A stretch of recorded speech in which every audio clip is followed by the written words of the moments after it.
시청자 여러분 안녕하십니까? 그 포트폴리오에 강한 한 수를 더한 시간, 일주일에 한 번씩 찾아뵙는 연합뉴스 경제TV 윤센의 돈 되는 썰전의 윤조입니다. 자, 일주일에 한 번씩 찾아뵙는데 오늘은 굉장히 오면서도 기대가 높았어요. 사실 제가 꼭 모시고 싶은 분을 모셨거든요. 그래서 뭐 솔직히 말씀을 드리면 작년에 제가 이제 조선업종 많이 온 거 아니야? 막 밖으로도 얘기하고 만나서 토론이 벌어졌는데 제가 굉장히 아끼는 후배가 저한테 이러는 거예요. 형, 최강시 의원 세미나 들어봤어요? 그래서 아니, 그때 들어보면 생각 달라질 거려. 오늘 그 자리입니다. 왜냐하면 상당히 제가 그 시점부터 올 1년을 생각해 보면 1분기 실적부터 해서 상당히 부합되고 있거든요. 결국 이익이 돼서 주가가 된다는 논리여서 상당히 저도 궁금합니다. 아마 개인 투자자분들도 이런 애널리스트들의 강한 비율을 한번 들어보시면 좋은 판단을 내릴 수 있을 거라 생각합니다. 먼저 그 윤대는 돈데일 선전 최강시 연구위원과 함께합니다. 어서 오십시오. 예, 안녕하십니까? 반갑습니다. 네. 예. 네. 하여튼 와주셔서 감사드리고요. 네. 오늘은 정말 편하게 네. 우리 굉장히 숫자에 엄밀한 애널리스트를 알고 있는데 네. 오늘 개인 투자를 위해서 좀 네. 풀어서 네네네. 좀 갔으면 좋겠습니다. 알겠습니다.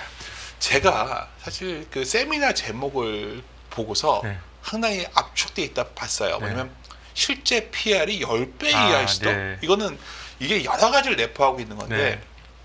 우리가 많은 분들이 생각하는 게 조선주 하면 그냥 시크릿칼이거든요. 네. 그래서 항상 과거 밸류 고점과 비교를 하는데 PR도 한 15배 왔던 것 같고 네.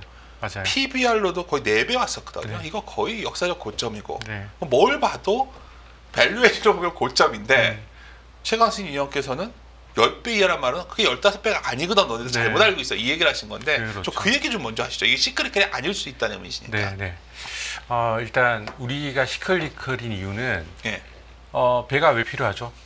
물동량, 그쵸. 화물 날라다니는 경기 사이클이에요. 근데 이건 나중에 얘기 드릴 거지만 지금의 신조 시장은 경기가 좋아서 움직이는 게 아니라 규제 사이클입니다. 컨테이너를 발주하는 이유가 경제가 너무 좋을 것 같아. 배 만들면 2년, 3년 후, 4년 후에 나오거든요. 네. 2, 3, 4년 후에 배가 많이 필요할 것 같아서가 아니라 네. 지금의 CO2랑 지구온난화 가스 배출량이 많은 배들을 교체하려고 발주하는 거예요. 근데 이게 3,100만 TU인데 CO2 배출량에서 탄소세를 안 내는, 당분간 안 내는 LNG나 메탄올 추진 선박이 900만 TU밖에 발주가 안 되었어요. 만들어지고 있는 게 9 나누기 31, 3분의 1도 교체가 안 됐어요. 그래서 이 교체 발주가 한 지금 5년째 엄청나게 달리고 있는데 좀 한 10년 더 갈 수도 있는 건 거죠. 모든 배들을 교체하기 위해서. 한창 이거 교체 발주 IMO 얘기하면서 네. 조선 애널 분들이 말씀 많이 하셨는데 네. 뭐 EU에서 좀 하는 정도 아닌가요? 지금? 그랬죠. 예. 잘하시네요. EU에서 2024년부터 탄소 거래 그쵸. 시장을 열어서 네. 실질적으로 CO2 배출량에 따라서 선사들은 부담을 지고 있는 거예요. 2024년부터. 그러니까 2021년부터 유럽 선주들이 발주를 하는 거예요. 교체 발주를 하는 그쵸. 거예요. 2021, 2, 3, 4, 5년째 지금 달리고 있는 건데 안 끝날 것 같다라는 부분. 예. 그리고 경기 사이클 얘기를 하셔서 여기 얘기가 좀 빠졌는데 그다음에 멀티풀이 사실은 15배가 아니요라고 얘기를 드리는 이유는 네. 이것도 역시 올해 PER 가지고 얘기 드리는 게 아니고요. 2027년, 8년 그쵸. 보고 얘기를 드리는 거예요. 그리고 우리는 아까 15배였다고 잘 얘기해 주셨는데 당해가 아니라 2년 후, 3년 후 EPS를 가져다가 딱 PER을 만들어 봤을 때. 그렇죠. 수주 네. 들어온 거 갖고서 네. 반영되는 시기가 그렇죠. 예. 뭐 지금 수주량을 만드는 시장. 소위 백로그라는 수주량고 그렇죠. 확보량을 계산하면 네. 그렇게 네. 하신 거 그게 같아요. 현대가 지금 15배고 뭐 다른 존사를 13배. 예. 하나오션은 저기 미국 방산 스토리 때문에 달나라 가 있는 그거는 거. 정말 네. 이해가 안 가더라고요. 너무 높아요. 뭐 시장이 그렇게 만든 거니까 네. 받아들여야죠. 근데 제가 2027년에 영업이익률을 조선사들을 현대중공업은 18%, 다른 조선사들은 12% 정도를 적어놨어요. 네. 근데 제 모델에 나오는 숫자대로 적을 수가 없습니다. 왜냐하면 너무 높거든요. 지금 주가가 한 2, 3년 동안은 뭐 네. 200% 올랐잖아요. 네. 근데 그렇게 TP를 높게 쓸 수가 없어요, 사실은. 이게 상승 여력을 100% 이렇게 쓸 수 없어서 네. 계속 확인해 가면서 올리는 중이라고 보시면 그러니까 돼요. 애널리스트들이 이제 많은 그 개인 투자자분들은 어느 애널리스트 갑자기 이만큼 TP 올릴 수 있을 거로 하는데 네. 그게 보여도 네. 점진적으로 네. 실적으로 분기마다 확인하면서 올리기 시작했다는 뜻이잖아요. 네, 지금. 그렇죠. 예. 그리고 제 계산이 틀릴 수도 있잖아요. 그렇죠. 이렇게 계산했는데 모델은 모델일 뿐. 예. 그래서 지금은 1분기 때 엄청난 실적이 나왔어요. 네. 현대중공업이 벌써 조선이 13%, 현대 사무중공업은 18.6%가 나왔어요. 2010년에 가장 좋을 때 연간으로 19%대인데. 그렇죠. 근데 20만 못 넘으니까. 이게 뭐냐면 지금 조선사들이 언제 수주한 물량을 만들고 있는지를 다 알 수 있습니다. 데이터를 잘 분석하면 2022년, 2023년 거를 만들고 있어요. 8대2. 3호는 뭐 6대4. 근데 성과가 2022년, 3년, 4년 지금까지 계속 오르고 있거든요. 그래서 지금은 이런데 다음 분기, 내년, 내내 후년에 뭐 만들지를 계산해 보면은 모델에서는 이 정도 나오겠구나라고는 가늠할 수 있죠, 충분히. 말씀드리니까 이게 원래 자유롭게 얘기하니까 네. 궁금한 거는 네. 계속 물어볼 것 같은데 아까 말씀하신 것처럼 그때 지금 실적 좋다고 하시는데 21년, 22년 실적 엄청 안 좋았거든요. 네. 그때 뭐 후판 가격도 올라왔고 그렇죠. 네. 무엇보다 인력이 없어가지고 그랬죠. 구할 네. 수도 없고 네. 뭐 그런데 갑자기 어떻게 이렇게 갑자기 조선사들이 경쟁력이 생긴 거죠. 뭐 네. 중국이 쫓아오고 있어서 되게 고민들도 많았던 걸로 아는데 2022년, 2023년 실적이 안 좋았던 건 네. 신조선가는 2021년부터 오르기 시작했어요. 그렇죠. 그때 발주가 우리가 매출의 2배 받았거든요. 네. 우리는 우리 캐파보다 많이 받으면 성과가 올라가기 시작해요. 네. 근데 2021년 올라간 게 2023년에 들어갑니다. 그렇죠. 그렇죠? 네. 근데 2022년에도 좀 들어가고 근데 후판이 올랐어요. 말씀하신 것처럼. 네. 그러니까 수주할 때는 후판이 80만 원이야. 근데 100만 원 돼버리니까 그만큼 손해가 나는 거고 그런 부분은 일회성이고요. 근데 두 번째 얘기하신 인력 부족 문제는 우리 정부에서 산업통상부랑 그 법무부에서 E7, E9 비자 쿼터를 늘려줬어요. 그게 뭐죠? 외국인들이 한국에 와서 일하려면은 마음대로 뽑을 수 있는 게 아니라 정부에서 인력을 몇 명까지 뽑을 수 있다 정해줍니다. 네. 조선 부분에서 한마디로 외국인 노동자분들이 한국에 많이 들어올 수 있게끔 열어줬다. 네. 그리고 2023년에 많이들 들어오셔서 E7 비자는 이미 일을 잘하는 분들이 용접공들이고 현장에 들어왔고 E9 비자가 더 많은데 2023년은 교육을 받았고 2024년 초부터 현장에 들어왔다라고 보시면 돼요. 그래서 일손이 모자랐던 부분을 외국인 노동자분들이 우리 조선업 전반에 한 20% 가까이 됩니다. 이런 분들이 늘어나서 일손 부족한 부분을 해결해주고 이분들이 역량이 늘겠죠. 일을 더 점점 잘하게 익숙해지고. 그렇죠. 원래는 중국이 인력비는 인건비는 싼데 싸죠. 숙련이 아니라서 우리가 더 좋다는 걸로 제가 올드한 생각이 좀 그랬는데 외국인 노동자가 왔는데 이게 숙련공이 될 수 있는 건가요? 이거는 저도 모르죠. 어떨지를 모르고 현장에서 운영해 본 게 아니니까 이거는 여러 조선사나 기자재 회사 분들의 C레벨이나 현장 분들 얘기를 들어보면은 대충 분위기는 느껴져요. 그래요? 뭐 여러분들 막 그냥 무시하실 수 있는데 다들 한국까지 와서 일을 하신다는 거는 되게 열정이 있고 돈을 벌겠다는 건데 한 6개월 지나면은 한국 분들 초급 노동자의 뭐 한 70, 80% 정도 역량은 나온다.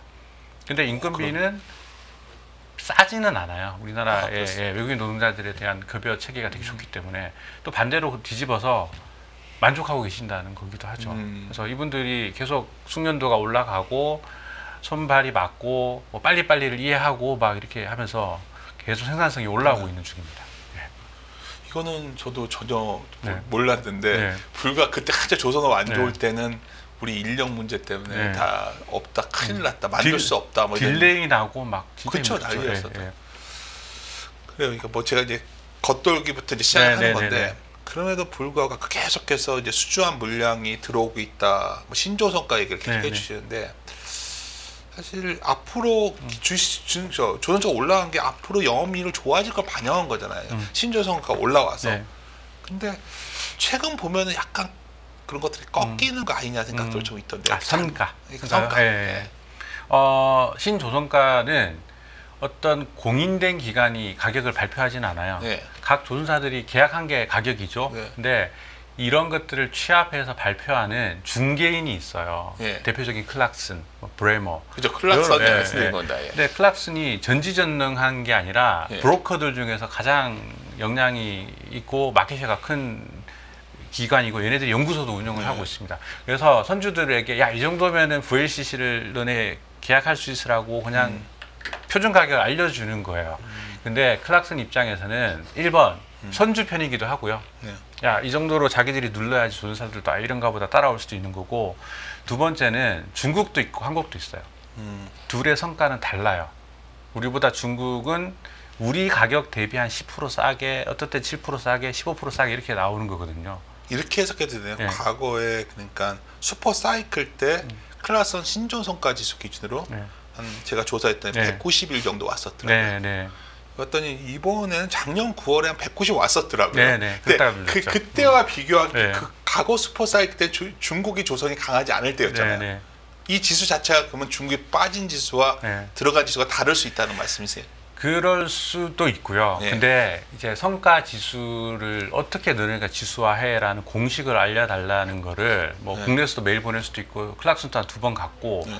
리서치 헤드분께 요청을 드렸는데 자기 모른다. 진짜요? 알아보고 알려줄게. 안 알려주는 거죠. 근데 이게 그 당시에 거래되는 계약들의 가중평균이고 그쵸. 막 웨이트가 있는 건데 성과 지수 얘기 주셨는데 근데 그러면 LNG선은요? 그 당시에 지금의 그러네요. 2억 6천만 달러가 아니에요. 참고를 하는 거, 흐름을 참고하는 거고 네. 우리가 그때 만들었던 VLCC 14,000, 15,000 TU LNG와 지금 가격을 비교하면 더 비싸죠.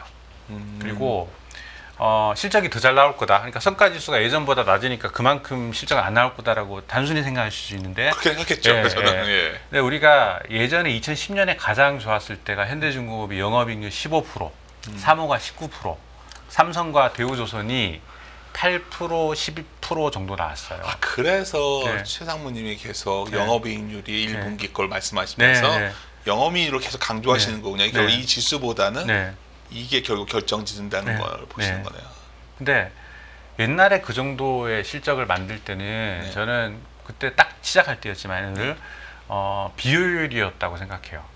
캐파를 늘려가면서 사람을 막 뽑아가면서 도크를 더 파가면서 매출이 막 성장하면서 막 같이 이익도 뽑아내는 식이니까 다소 비효율이었을 거다. 근데 지금은 우리 불황을 겪으면서 사람도 많이 빠져나왔고 캐파가 줄었는데 수주를 할 때 옛날에 100척 수주하던 걸 요즘은 70척 수주해요. 더 선별 수주를 할 수 있다라고 생각을 하는 거고요. 두 번째는 그때는 경기가 너무 좋았던 슈퍼사이클 때 탱커 컨테이너를 우리 대형 조선 사사가 한 200척 가까이 만들었어요. 그러니까. 근데 우리 요즘 한 50척 만들걸요. 그 빈자리를 LNG, LPG, 암모니아 운반선 같은 소위 고부가 가치 선조, 우리가 마켓시어가 높아서 우리가 가격 결정력이 있는 평소에도 마진이 더 좋은 그런 배들 비중이 더 늘어나고 있는 거예요.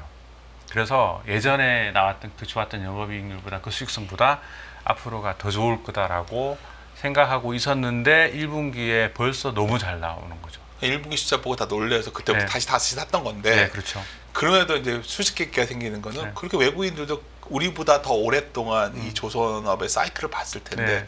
왜 그런 오판을 했던 거죠? 사다가 확 던졌었으니까. 외국인 투자들이 펀드 매니저들이 조선을 봤을까요? 제가 뭐 한국 투자 있었을 때 우리 조선업이 많지 않으니까. 네, 외국인 세미나를 했지만 뉴욕에 있는 뭐 매니저 세미나를 했지만 그냥 되게 재밌는 스모캡처럼 그냥 흥미롭다 이런 거였지 모르겠습니다. 유럽에 되게 오래 보고 사이클을 본 분들이 있을 수 있겠는데 거기는 되게 작은 돈일 수도 있고 전체적으로 조선을 잘 안 보고 있었던 거 아닌가? 아, 이게 맞는 말인 것 같아요. 네. 일본이 얘기한 김에 삼성중공업 왜 이렇게 실적이 안 나오는 거야? 그거는 회사들마다 1분기에 현대가 잘 나온 게 P 효과도 있고요. 네. 생산성 효과도 있어요. 근데 생산성 효과는 1분기 때 전자공시, 정전공시에서 납기가 빨라지는 게 여러 건 올라왔거든요. 네. 자, 우리가 일을 하는데 시간이 줄어들면 그만큼 인건비가 줄어드는 부분이 있죠. 그래서 일도 더 빨라졌다는 얘기죠. 그런 효과가 현대가 삼성보다는 잘 나왔던 것 같고 생산성. 2번은 회사들마다 점점점 좋은 물량을 더 많이 만드는데 제 모델에서는 제 모델이 다 맞는 건 아니겠지만 삼성이 1분기 때 별로 안 좋은 물량이 많이 들어갔어요. 아예 저가 물량 받은 건가? 네. 아. 근데 2분기, 3분기 다시 좋은 물량이 많이 들어가요. 그래서 삼성이 앞으로는 좋아질 거야라고 저는 생각하고 다 조선사들 좋은데 삼성이 탑픽 중에 하나죠. 그러니까 그걸 제가 봤어요. 네. 상반기엔 삼성중공을 보자. 네. 이제 좀 숫자가 네. 숫자는 좀 별로였는데 이제 보자는 네. 가서 이 뒤에 좀 다룰 건데 네. 먼저 좀 여쭤본 네. 거고 다시 이제 뭐 오늘 계속 반복되는 얘기일 것 같은데 이제 그 모델 얘기를 하시는데 상당히 그 저 PT자를 봤는데 굉장히 정교하게 그 고가 선박의 네. 매출 비중을 갖고 네. 어쩌면 더 엄청난 앞으로의 가능성을 제시하셨어요. 네. 뭐 사실 조선 오산을 보면 뭐 거의 제가 봐도 1분기에 매출액 영업이익이 22.3%, 영업이익은 326%가 들어갔더라고요. 네네. 앞으로가 더 좋아진다는 네. 얘기인데 그걸 좀 상세하게 최대한 풀어주실 수 네네. 없을까요? 왜 그런지. 자, 2022년에 수주한 물량을 네. 조선사들이 스스로 네. 고가 물량이라고 부르더라고요. 고가라고 그러죠. 작년 1분기 실적 발표 때. 맞습니다. 저도 깜짝 놀랐어요. 근데 3사 중에서 2개 조선사가 용어를 통일하더라고요. 놀랍게도. 고가 물량. 어느 정도가 고가 물량일까? 작년 실적을 다 끝내고 보니까 하이싱글 정도 되더라고요. 네. 아, 그래, 이 정도 되겠구나. 근데 회사들마다 달라요. 네. 현대는 더 잘 나오고 삼성대우는 네. 좀 못 나오고. 그런데 2022년에서 2023년 넘어갈 때 네. 선종마다 다르지만 10에서 20% 정도가 신조성과가 올랐습니다. 네. 그러면은 2022년 고가 물량이 하이싱글 정도 나온다고 치면 네. 얘는 그냥 한 15% 안팎은 나와야 되는 거잖아요. 그쵸. 20% 올랐으면 20% 가까이 나와야 되고. 근데 이어 바이 이어 인플레이션도 있고 인건비도 올라가고 비용도 올라갈 수 있어요. 좀 할인해도 되고. 근데 지금 1분기 때 현대중공업은 알려줬어요. 예. 제 모델은 제가 틀릴 수 있잖아요. 현대중공업이 1분기 때 2022년 수주한 게 매출에서 80%고 2023년 수주한 게 매출에서 16%입니다. 라고 알려줬어요. 그걸 또 알려주셨네요. 막 물어보면은 안 알려줄 때도 있고 알려줄 때도 계세요. 그쵸. 기분 따라한 거.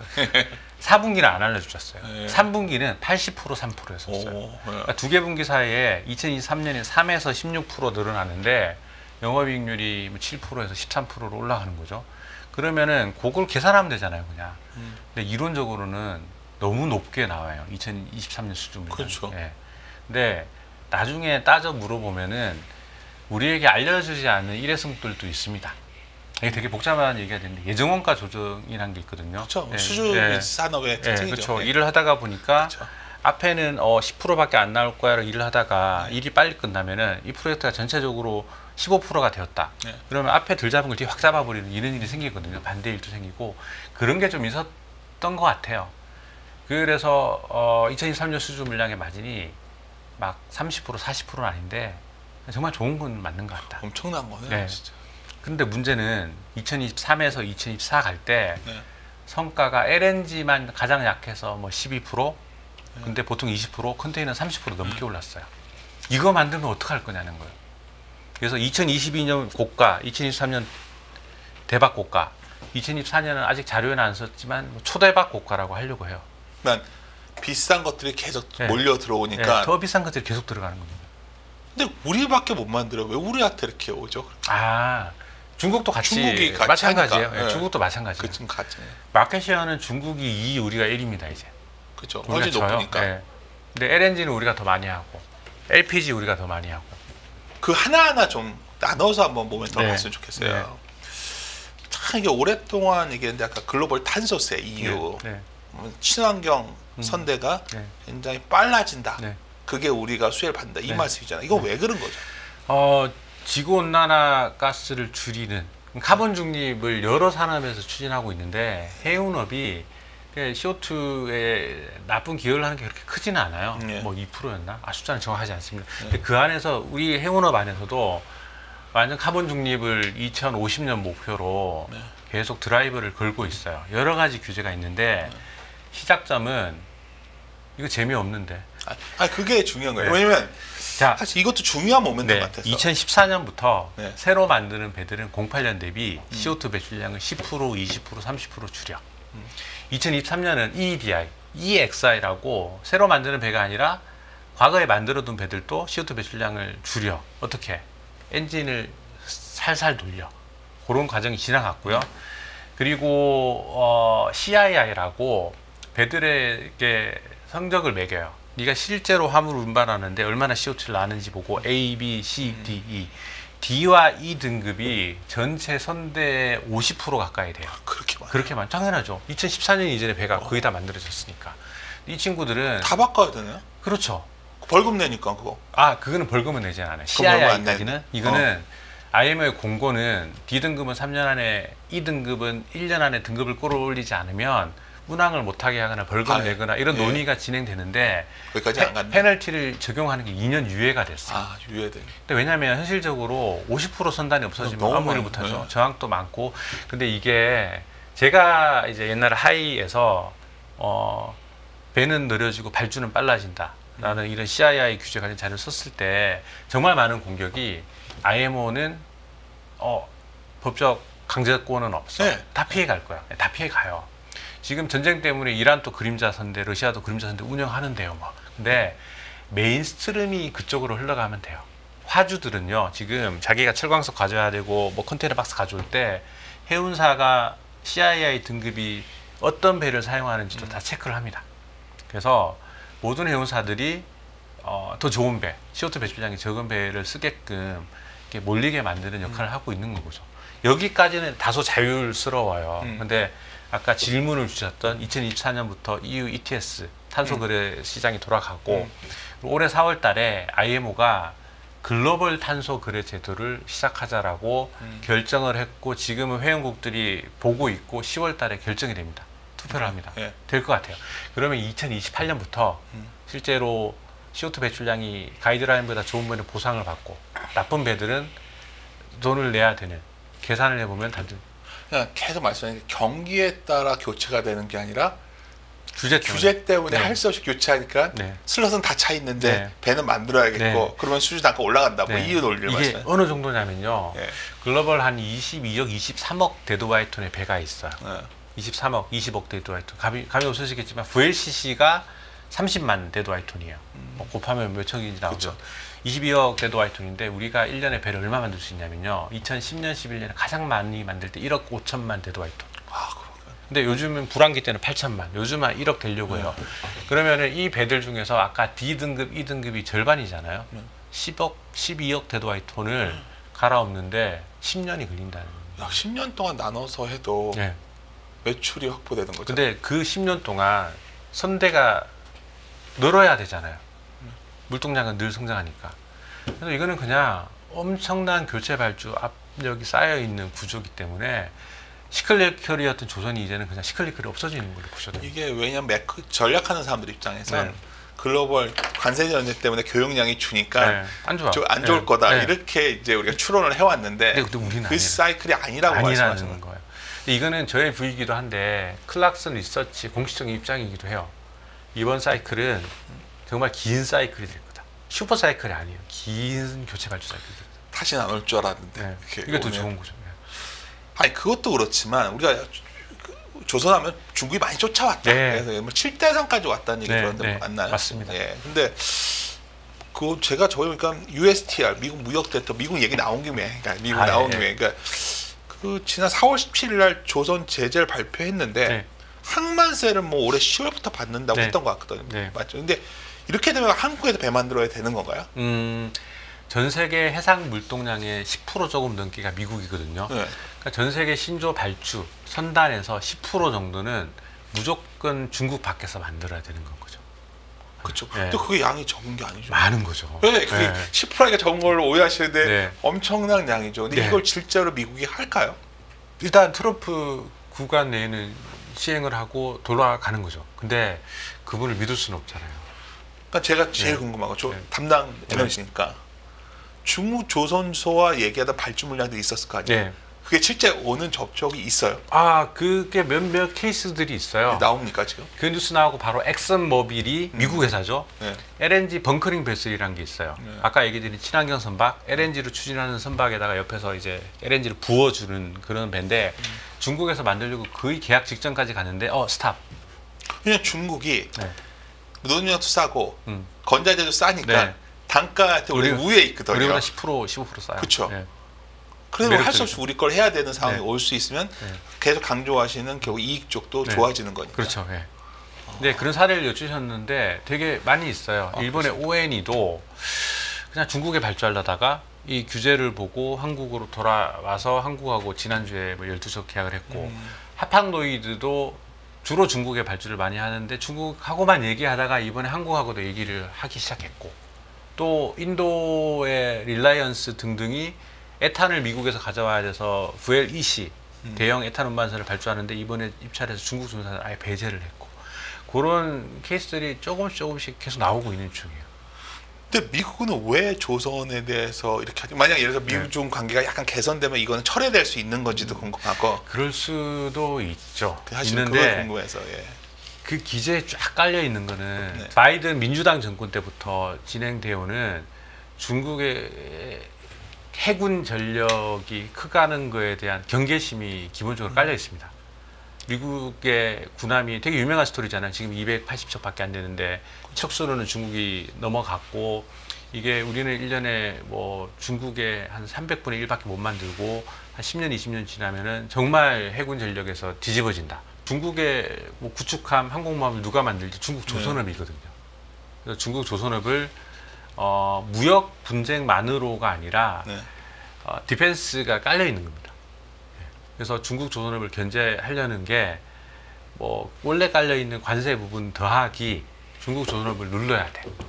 라는 부분이 같이 그렇다면 작동하는 거예요. 이것도 쉽게 철회되지 않겠네요. 그렇죠. 이거는 트럼프가 하는 게 아니고요. 네. 민주당 정권 때부터 계속 진행되어 오던 그 스토리. 말 나온 김에 그 미국의 해군력 보강, 네. 그 저희 보강, 네. 그게 이제 우리 한국 조선이 음.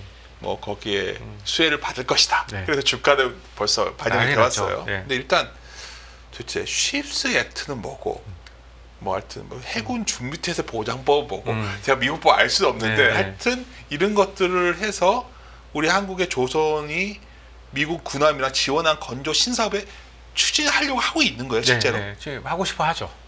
아직 근데 제가 알기로는 아직 구체화된 건 없는 걸로 네. 알고 있는데. MRO 정도만 한화 오션이 하고 있고, 예. 여주신 Ships for America Act는 네. 전략 상선단 250척이 필요하다예요. 네. 전략 상선단이 뭐냐면요, 우리도 전쟁하면은 물자를 나르는 트럭이 군 후방에서 물건을 나르잖아요. 미국의 항공모함이 가고, 항공모함 옆에는 이걸 지키려고 2대, 4대의 구축함이 붙고, 구축함 더 바깥으로 호위함이 가고. 근데 이 엄청난 인력과 함대가 가는데 여기에 기름도 보급해야 되고 물자도 보급해야 되고, 그런 컨테이너선, 탱커, 로로선 같은 것들이 전략 상선단이에요. 일반 민간 영역에서도 사용하는 배들이에요. 근데 이게 미국에 80척밖에 없고, 이 배들도 노후화되고 10년 내에 250척을 만들어서 운영하자. 운영하는 주체는 군이기도 하고 민간이기도 하고 이런 것들이고, 이거는 충분히 우리 조선사들이 다 소화할 수 있는 영역입니다. 또는 미국 내에서 할 수도 있는 거고요. 근데 미국 내에서 하면은 가격이 한국의 3배, 4배, 5배고요. 한국에서 만들어서 가져가면은 또 싸죠. 그래서 요 수주를 아마 올해도 나올 수 있을 거다라고 저는 기대하고 있어요. 아무리 생각해도 군함인데 네. 뭐 우리의 어떤 일정 부분에 뭐 이제 블록 같은 건 가져갈 수 있겠지만 네, 네. 건조 자체는 미국에서 하지 않을까요? 군수 지원하면 괜찮아요. 아, 군수 지원하면 네. 괜찮은 거예요. 그러니까 해군 군사 무기를 네. 다른 나라에서 만든다는 게 네. 상식적으로 좀 안 무기 얘기는 그 다음에 할게요. 아, 지금 그다음에. 물으신 전략 상선단, 네, 그거는 시스로 다른- 아메리카 액트는 아. 일반 민간 배라고 보시면 돼요. 이거는 충분히 가능하다. 다른 거군요. 네. 그게. 그리고 필리도 가능하겠죠. 하나 필리 미국에 있으니까 가능하고, 전투함 부분은 또 완전 다른 세상입니다. 그냥 일각에서는 네. 막 우리가 마치 군함을 만들어서 뭐 할 것처럼 또 막 네. 아니 워낙 요새 유튜브 같은 데 네. 말을 급하게들 네, 하니까 네, 그런 네. 오해들이 있는데 결국 뭐 완전 해외 건조까지는 아니지만 하여튼 네. 시작이 되는 수 있다. 네. 뭐 구체화되는 것도 좀 보이는 건가요? 얘기를 나누고 있대요. 그러니까 전략 상선단 부분에서 한화가 적정인가요? 한화는 심지어 미국의 필리 아커가 네. 가지고 있는 필리를 인수해서 여기를 오퍼레이팅을 지금 준비를 하고 있죠. 여기서 네. 전투함을 안 만듭니다. 우리가 네. 필리를 살 때 일반 투자자분들도 우리도 여기서 호위함을 만들까 정도 생각했는데 전투함 건조 계획은 없어요. 법적으로 라이선스도 없고. 그래서 미국의 존스법 하에서 영내 운항하는 배들은 다 자국에서 만들어야 되거든요. 그러니까요. 그러니까 그 배들 시장을 노리는 거예요. 뭐 사실 생각 네. 같아서는 시간만 많으면 최광수 의원이 방산도 하시기 때문에 네. 여기서 방산 연결되면 참 네, 재미있겠는데 네, 네. 뭐 거기까지 가면 오늘 산으로 넘어갈 것 네, 같아서 조선 안에서 하시죠. 조선만 네, 하시죠. 네, 근데 네. 이제 여튼간에 아직 저희가 보기엔 구체화된 건 없지만 뭔가 시행은 된다. 네. 뭐 이 정도 이해할까요? 정말 더 본론으로 갈게요. 네. 뭐 제가 사실 그 세미나 내용 중에 그 자료만 봤는데 네.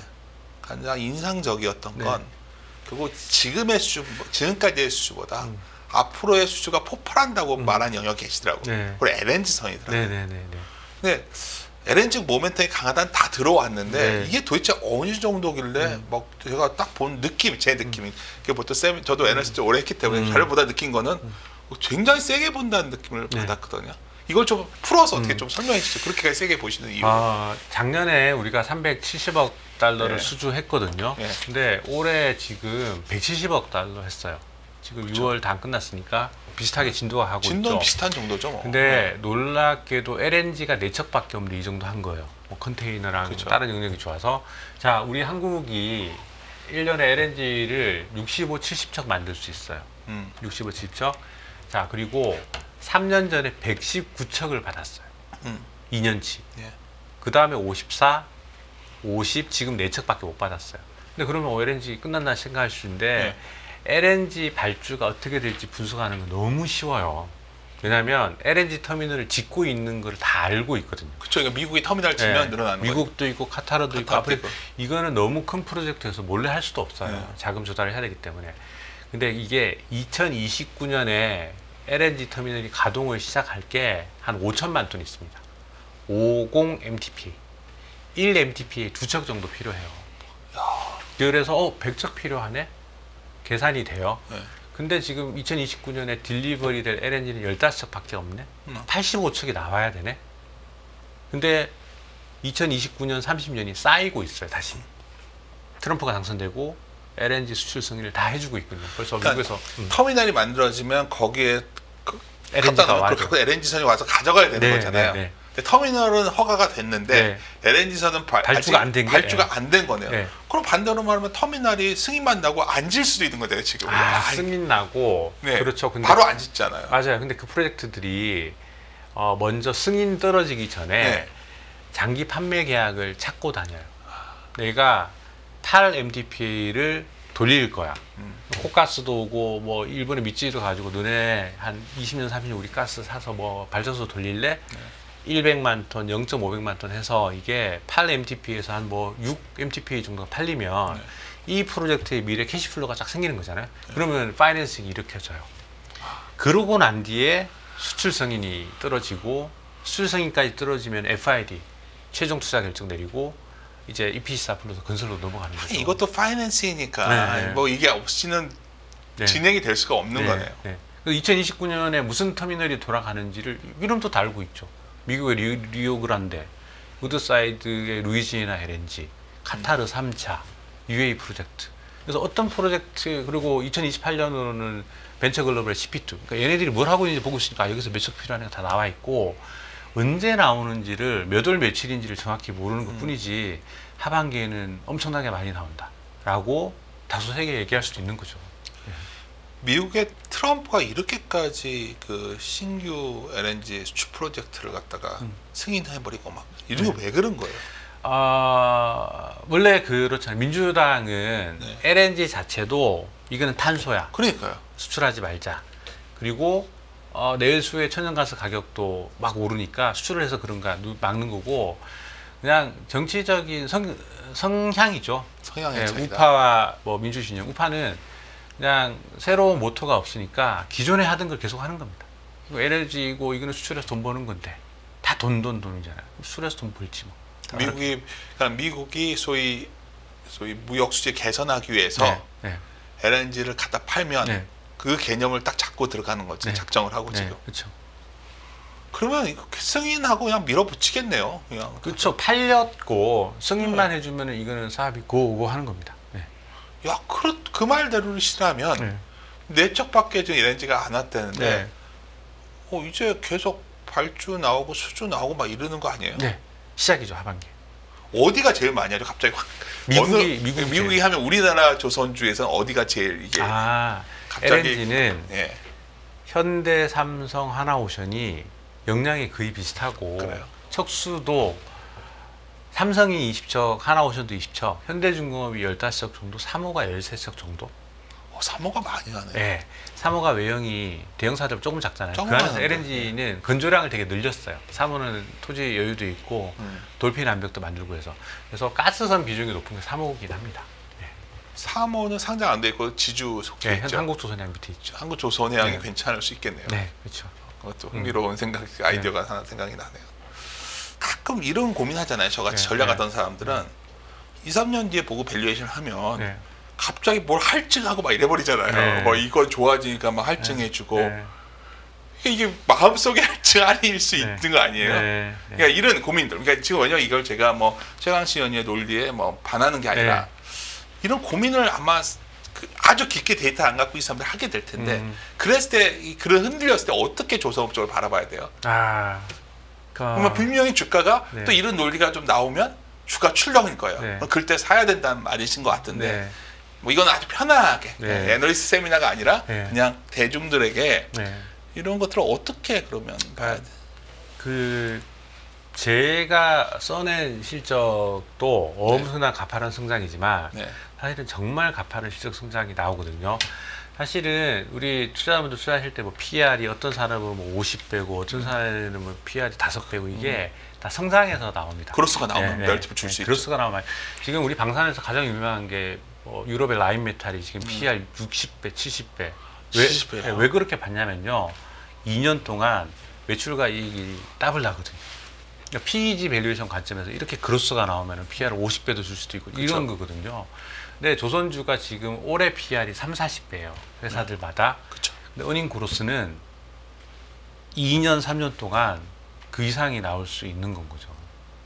그러니까 높은 멀티플을 두려워하지 말라는 겁니다. 그냥 분기 실적마다 그게 확인될 수 있다 보시는 하나 거예요? 리스크는 분기 실적에서 약간 미스가 나면 그러니까요. 한 두세 달 쉬어버리고 이런 피곤한 구간이 나올 수도 있죠. 저는 회사 실적 몰라요. 네. 알려줘도 안 들을 거예요. 이거는 불법이거든요. 근데 왜냐하면 1분기가 너무 잘 나온 게 일회성이 있어요. 뭐 있을 수 있어요. 예정원가 조절. 2분기에는 예정원가 조절이 있지만 그렇게 많지 않아요. 그러면 QQ로는 플랫해 보일 수도 있고 막 그런 일들이 벌어질 수 있는 거예요. 근데 그거는 분기 사고고 결국은 1년 후를 보고 2년을 보면은 이거는 실적이 더 올라가 있을 수밖에 없다. 그러니까 추정을 하실 때 그러면 오늘 계속 내가 들어가 네. 기억한 게 결국 고가 수주가 들어오는 그거는 우리가 숫자로 확인할 수 있다고 보시는 거죠. 네. 그 추이만 믿고 가면 되는 거예요. 네. 그러면 뭐 P 여기서 논쟁이 무의미한 거네요. 네. 뭐 저기서 뭐 15배인지 20배인지 아무도 알 수 없는 거고 네. 이게 뭐 수주가 되면 갈수록 결국 슬롯은 비지 않으면 계속 고가가 더 들어올 거고 네. 아까 LNG선 말씀하신 거 보면 네. 그러면 LNG 수주가 막 터지면 네. 터미널을 대면서 뭐 없을 거 만들 곳이 없을 거 아니에요. 네. 또 성과 올라가고 다시. 근데 발주량은 그렇게 막 안 늘더라고요. 네. 지금. 발주량은 작년이 너무 그러니까 좋아가지고 그러니까 와이와이로 그러고 빠진. 보면 우리 현재 피크아웃이라고 하잖아요. 그거를 피크아웃 된 거냐 이런 데이터 보면 그런 생각이 들 수 있는데 네. 그래서 이제 국내 언론 또 신조 시장이 안 좋아. 3년 후가 걱정돼. 근데 그거는 마켓쉐어의 문제예요. 작년은 우리가 많이 뺏긴 겁니다. 중국한테. 이것도 얘기 길어지는데 중국이 작년에 캐파를 팠어요. 그 중국 얘기 좀 하시죠. 우리가 네. 항상 중국 의식 안 할 수가 없으니까 중국 얘기. 의식해야죠. 네. 중국의 민영조선사 세 군데가 네. 뉴타임즈 시빌딩, 양지장 그리고 옛날 에스텍스 조선 대련이었던 행리가 그냥 그게 커졌더라고요. 네, 더 키워서 돌아왔어요. 그러니까. 그래서 너무 속상했던 게 작년 컨테이너가 너무 좋았는데 우리 마켓쉐어가 10%가 안 됩니다. 그러니까 제가 옛날에 5대5라고 하는 거 알고 있다. 네. 7대3인데 네. 봤더니 그 대령 거기가 있는 거예요. 네, 그거 맞아요. 별로 잘 안 돼서 폐쇄된 건데 그게 그때 접은되죠. 네. 근데 또 다음에 좀 안 좋아질 때 걔네들 또 문 닫을 수도 있겠죠. 근데 중국의 소위 조선 경쟁력이 뭐 미국의 이런 견제에도 불구하고 뭐 일단 인건비가 싸고 원자재도 싼 원자재 데다가 싸고, 기술력도 우리는 되게 무시했는데 아니란 말이에요. 아니에요. 다 따라오고 잘하고 있습니다. 네. 그래요? 잘해요. 근데 여러 산업들 중에서 가장 조선이 늦게 뺏기고 있는 거죠. 근데 제가 네. 최강시 의원님 하면 내가 떠오르는 건 네. 엔진을 네, 위한 네. 자료를 따로 네. 쓰셨더라고요. 예, 맞아요. 그게. 네. 근데 엔진이 좋아지는 건 중국 조선소 때문이라고 쓰신 걸로 네. 근데 맞나요? 네. 엔진은 못 만드는 거예요? 중국 조선소 때문은 아니고 네. 작년에 민영조선사들이 도크를 파니까 네. 단납기를 막 받을 수 있어서 네. 잔뜩 받아서 다 뺏겨버렸거든요. 네. 우리는 손해죠, 조선사들은. 네. 근데 이쪽으로 간 선박에서 필요한 엔진이 100%는 아니지만 상당수는 한국으로 돌아온다. 그런 내용이었었어요. 그러면 네. 중국이 엔진을 잘 못하는 게 아니라 잘 하는데 네. 너무 네. 많이 필요하니까 우리 거 쓴다 네. 이 정도. 네. 네. 중국 내부에서도 갑자기 공장 라인이 늘었는데 그 안에 핵심 부품들은 모자란 거예요. 또 갑자기 생산량이 늘려야 되는데 거기서 다 대응이 안 될 수도 있고 그런 거죠. 제가 이제 전반적인 종목 제시하실 때 네. 굉장히 그 조성을 보면 꼭 엔진을 같이 봐야 된다 해서 한화 엔진이랑 HD 현대 마린 마린 엔진을 네. 말씀하시는데 네. 엔진에 대해서 얘기 좀 해주시죠. 네. 좀 약간 생소하거든 엔진이. 엔진이요. 엔진은 기초적인 건데 두 가지 엔진이 있어요. 네. 주기 엔진이라고 프로펠러를 돌리는 아주 동력의 큰 엔진. 네. 아파트 3층, 5층 크기 엄청 큰 엔진이 있고요. 네. 보조 엔진이라고 발전 엔진입니다. 여기 선박 안에 전기를 사용하기 위해서 3개, 4개 정도 배가 닳고 다녀 스페어로 대기하고 그래서 섬가에 보통 한 10% 정도를 안팎을 엔진으로 봐요. 네. 그래서 주기 엔진 8, 보조 엔진 2. 네. 자, 이 주기 엔진은 우리 원천 기술이 없어요. 아 그래요? 네, 우리는 OEM 생산업자라고 보시면 돼요. 안타깝죠. 음. 유럽의 만 또는 윈지디의 원천 기술을 바탕으로 우리는 조립을 하는 건데 네. 이 조립하는 게 보통 일이 아니에요. 아파트 3층, 5층 크기의 큰 구조물을 정말 센 파워로 돌아가고 고장 없이 가야 되니까 조립 기술이 우위에 있다라고 보시면 되고, 근데 이 엔진을 저기 만이나 윈지디는 진짜 크기로는 안 만들어 봐요. 자기 실험실을 테스트하고 새로운 엔진 나올 때 한국의 현대중공업이나 한화 엔진을 찾아가서 파일럿 프로젝트로 만들어보고 트러블 슈팅을 합니다. 그냥 파일럿을 만들어봐서 네. 실제 테스트를 다 네. 하는 건 우리가 실질적으로 하는 사실 거예요. 우리가 그 새로운 엔진 개발 기여를 하고 있는 셈으로 예. 보시면 돼요. 근데 이제 그런 엔진이 개발되면 이제 라이센시들한테 다 만들 수 있게 해줘요. 그래서 중국에도 국영 엔진 업체가 있고 한국에도 하나와 현대중공업 엔진이 있는 거죠. 근데 우리도 옛날에 왜 쌍용차를 살 때 구매 포인트가 벤츠 엔진이었잖아요. 예. 그런 것처럼 엔진은 가장 중요한 부품입니다. 연비도 중요하고 고정도 비싸되고. 그래서 중국 조선사들도 국영 조선사들은 국영 엔진을 주로 쓰지만 네. 민영 업체들은 어지간하면 한국 엔진을 더 쓰고 싶어하고, 심지어는 중국에다가 발주하는 선주가 엔진은 현대 걸로에 엔진은 한화 걸로에 찍어주기도 해요. 중국에서 배는 만들어도 네. 엔진은 여기는 한국산 써야 한국산. 된다. 네. 그런 식으로도 돌아가고 있는 거죠. 그리고 이런 것들은 중국의 엔진 캐파가 얼마고 어떤지는 뉴스는 잘 없어요. 공개도 잘 안 하고. 근데 이제 업계에서 들려오는 얘기는 최근에 중국 국영업체 어떤 엔진이 되게 중형 엔진인데도 고장이 나서 난리가 났어, 이런 얘기도 들려오고 하긴 하죠. 그래서 그런 경쟁력이 있는 거고, 또 보조 엔진은 네. 원천 기술이 되게 많아요. 상대적으로 작은 엔진이고 3개, 4개를 달고 다니니까 대기를 하고 있거든요. 혹시나 고장 나면 네. 돌리려고. 그래서 품질에 대한 신뢰도가 다소 약간 양보할 수 있어서 새로운 원천 기술이 들어오는 걸 허용해주고, 현대중공업의 힘센 엔진이라는 거 들어보셨잖아요. 네. 이게 보조 엔진이라고 보시면 돼요. 그래서 시장이 들어갈 수 있는 상황이어서 우리 걸 내놓고 여러 트러블 슈팅에서 지금 너무 잘하고 있다고 보시면 됩니다. 네, 우리가 이제 하나 엔진 회사들 하면 예전에는 정말 조선주에 속해 있는 스몰캡으로 생각을 했는데, 그렇죠. 예. 약간 그 자료에서 주장하시는 걸 따르면 어쩌면 투자자로서 본다면 이쪽이 더 매력적일 수도 있다. 그렇죠. 예. 저는 조선들의 시가총액에서 최소 10%, 20% 정도는 엔진이 돼야 되는 거 아닌가? 그럼 대표적인 한화 엔진이라는 회사, 우리 네. 굉장히 생소하거든요. 네. 사실 조선주는 공부들 했어요. 네. 근데 HD 현대마린 엔진과 한화 엔진 기업 자체에 대해서 좀 설명을 좀 해줄 수 있나요? 주기염진 메이커가 3개 있어요. 네. 현대중공업 안에 있는 엔진 사업부, 네. 그리고 한화 엔진. 네. 이 옛날에 두산 엔진이었고요. 네. 두산에서 P로 넘어가서 HS 엔진이고요. 다시 한화 엔진이 된 겁니다. 아주 옛날에 HS 엔진이었어요. 그거 옛날에. 예, 한국, 삼성, 대우중공업의 네. HSD를 합친 겁니다. 네. 그래서 현대중공업 엔진에 이어서 2등 정도 메이커로 보시면 되고요. 또 주기 엔진 세 번째 플레이어는 옛날 에스텍스 중공업. 에스텍스 조선해양 시절에 주기 엔진의 에스텍스 중공업이 보조 엔진의 에스텍스 엔진이 이 에스텍스 중공업을 현대중공업 그룹이 사서 HD 현대마린 엔진 이름으로 바꿨죠. 3개사가 있다고 보시면 돼요. 보조 엔진은 현대중공업 엔진 사업부와 에스텍스 엔진이 있습니다. 한국에 2개가 있어요. 예. 그렇게 경쟁을 하고 있고, 에스텍스 중공업이 현대마린 엔진 되고 되게 좋아지고 있죠. 그렇죠. 우리 현대의 생산 기법도 같이 받고, 네. 옛날에 가동률이 막 40% 이랬는데 미포 엔진 필요한 것들을 다 이쪽으로 보내고 있는 중이거든요. 그래서 캡티브 물량도 생기고 원래 원가율도 좋았고 그러고 있죠. 예. 엔진은 아까 얘기 드렸듯 선가의 10%입니다. 성과가 올라가면 당연히 다 좋아지. 같이 올라가죠. 그럼 당연히. 영업 마진이 좋겠네요. 그리고 과거의 이익률 추이를 그려보면은 네. 조선보다 엔진이 영업이익률이 더 높아요. 왜 그럴까요? 왜냐면 이건 진짜 핵심 부품이니까. 조선의 쇼티지도 오지만 엔진 쇼티지는 더 심하게 오니까 건조량이 늘어날 때. 지금 딱 그런 국면인 거죠.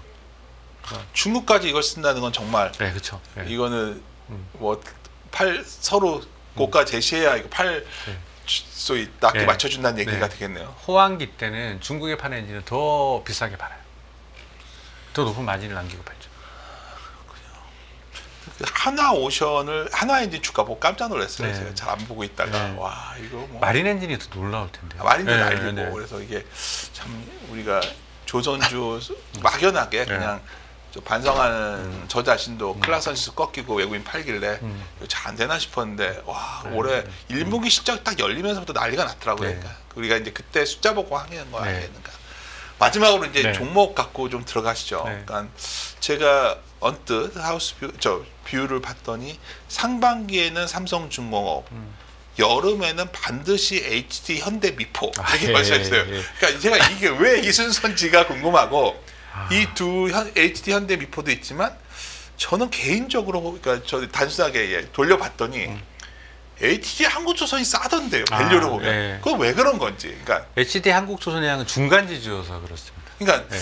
뭐 내가 깜짝 놀란 게 PBR로 봤더니 한국조 포워드 PB가 한 1.7배밖에 안 되는데 와, 하나 오션 뭐 현대중공업 5배 4배 이러니까 네. 그러니까 저같이 숫자 보던 사람들은 야, 한국조선이 싸지 않아 이 생각인데 이건 잘못된 생각인가요? 네. 왜냐면은 예. 더블 카운팅이잖아요. 그쵸. 그러니까 한국조선해양은 현대중공업도 거느리고 있고 미포도 거느리고 있고 현대사무 비상장사도 가지고 있고.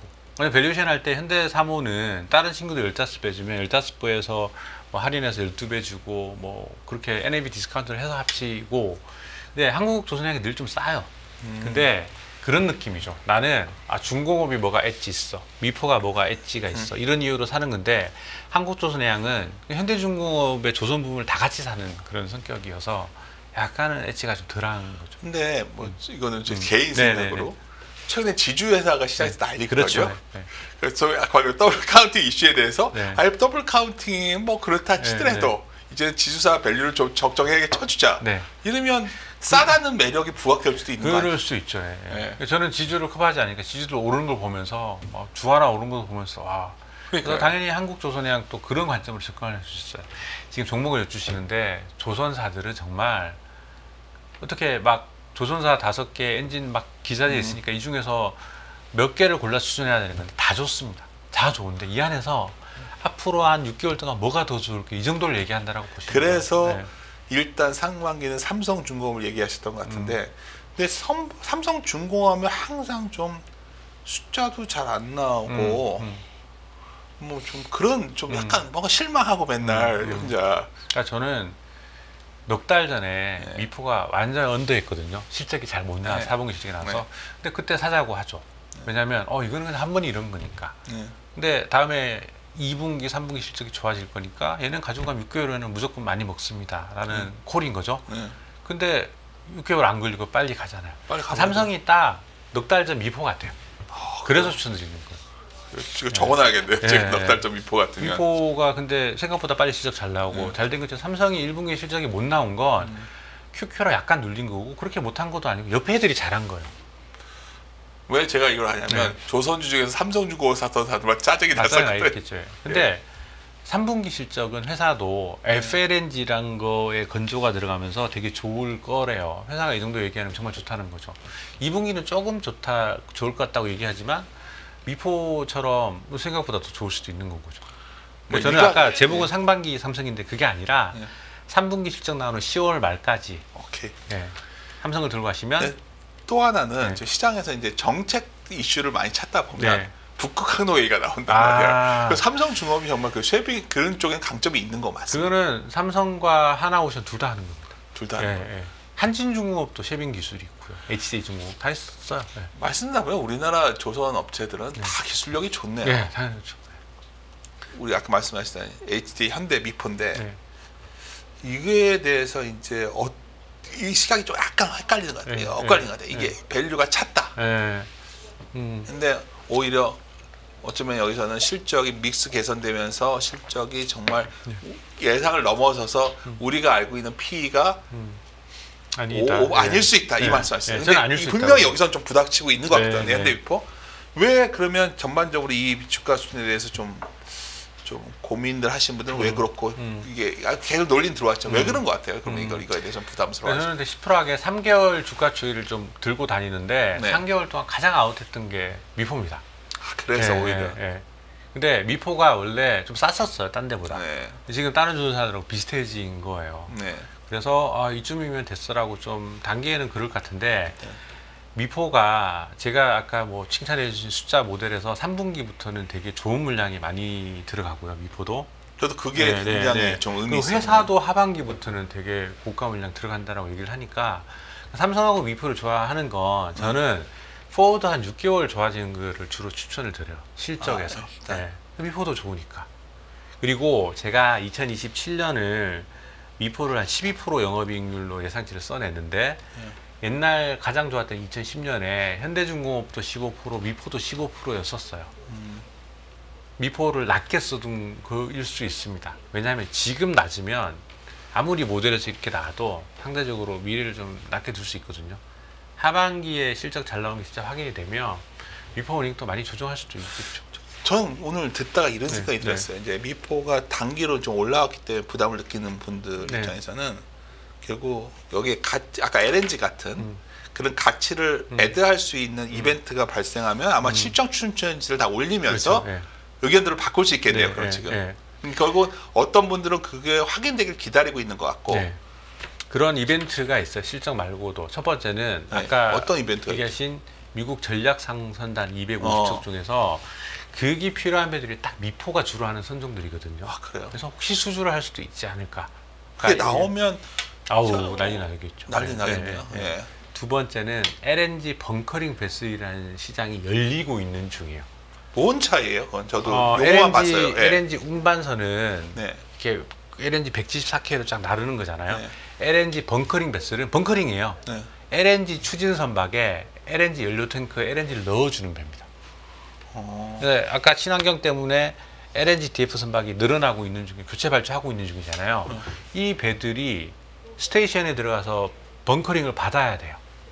그럼 LNG 벙커링 베슬도 LNG DF 선박이 늘어나는 것만큼 계속 같이 늘어나야 되죠.